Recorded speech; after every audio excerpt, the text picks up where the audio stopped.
একের পর এক ভূমিকম্পের পর এবার সাগরের নতুন একটি ঘূর্ণিঝড় সৃষ্টির সম্ভাবনায় সতর্ক করেছে বিভিন্ন আবহাওয়া পর্যবেক্ষক সংস্থা।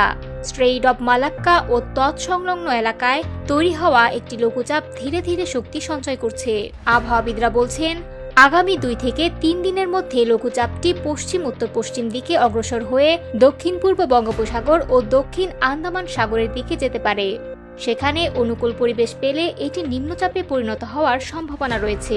বেসরকারি আবহাওয়া সংস্থা Bangladesh weather observation team BWOT জানায়, নিম্নচাপটি আরও ঘনীভূত হয়ে 25 থেকে 27 নভেম্বরের মধ্যে গভীর নিম্নচাপে এবং পরে ঘূর্ণিঝড়ে রূপ নিতে পারে। ঘূর্ণিঝড়ে পরিণত হলে এর সম্ভাব্য নাম হতে পারে সেনিয়ার।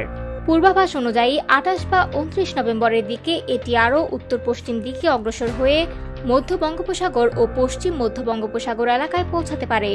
তখন এটি একটি শক্তিশালী ঘূর্ণিঝড়ে পরিণত হওয়ার আশঙ্কা রয়েছে। আবহাওয়াবিদদের মতে, পরিবেশ অনুকূল থাকলে ঘূর্ণিঝড়টি দিক পরিবর্তন করে উত্তর বা উত্তর পূর্ব দিকেও ধাবিত হতে পারে। সর্বশেষ পর্যবেক্ষণে ধারণা মিলছে, 1 থেকে 2 ডিসেম্বরের মধ্যে ঘূর্ণিঝড়টি উত্তর অন্ধ্রপ্রদেশ থেকে বাংলাদেশ উপকূলের মধ্যবর্তী কোনো অঞ্চলে আঘাত হানতে পারে। তবে সিস্টেমটি পুরোপুরি সুগঠিত না হওয়া পর্যন্ত আঘাতের সুনির্দিষ্ট অবস্থান নির্ধারণ করা সম্ভব নয়। আরও কিছুদিন পর্যবেক্ষণ চালিয়ে গেলে পরিষ্কার ধারণা পাওয়া যাবে।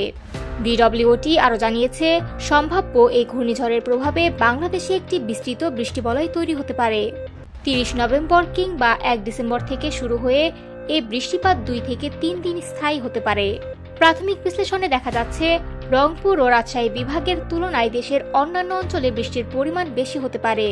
সেজন্য উপকূলীয় এলাকায় বসবাসকারী সবাইকে আপডেট তথ্যের প্রতি নজর রাখার পরামর্শ দেওয়া হয়েছে।